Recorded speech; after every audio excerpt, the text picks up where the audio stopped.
क्या हमारे ऋषि मुनि पागल थे जो कौवों के लिए खीर बनाने को कहते थे और कहते थे कि कौवों को खिलाएंगे तो हमारे पूर्वजों को मिल जाएगा? नहीं, हमारे ऋषि मुनि क्रांतिकारी विचारों के थे। यह है सही कारण। क्या पीपल या बड़ के बीज मिलते हैं? इसका जवाब है नहीं। बरगद या पीपल की कलम जितनी चाहे उतनी रोपने की कोशिश करो परंतु नहीं लगेगी। कारण प्रकृति कुदरत ने यह दोनों उपयोगी वृक्षों को लगाने के लिए अलग ही व्यवस्था कर रखी है। यह दोनों वृक्षों के बीज कौवे खाते हैं और उनके पेट में ही बीज की प्रोसेसिंग होती है और तब जाकर बीज उगने लायक होते हैं। उसके पश्चात कौवे जहाँ जहाँ बीट करते हैं वहाँ वहाँ पर यह दोनों वृक्ष उगते हैं। पीपल जगत का एकमात्र ऐसा वृक्ष है जो round the clock oxygen O2 छोड़ता है और बरगद के औषधि गुण अपरंपार है।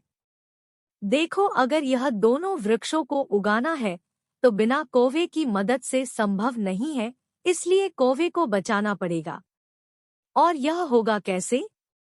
मादा कौवा भादो महीने में अंडा देती है और नवजात बच्चा पैदा होता है।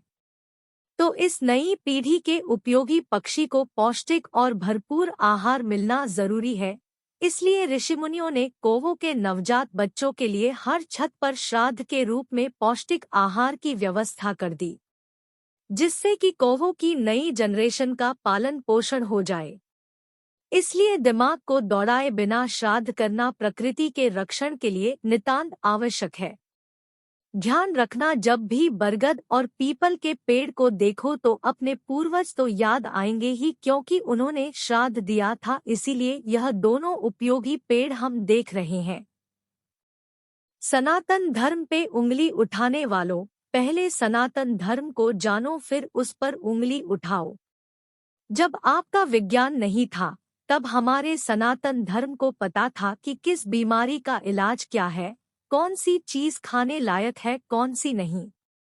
अथाह ज्ञान का भंडार है हमारा सनातन धर्म और उनके नियम मैकाले के शिक्षा पद्धति में पढ़ के केवल अपने पूर्वजों ऋषि मुनियों के नियमों पर उंगली उठाने के बजाय उसकी गहराई को जानिए आए।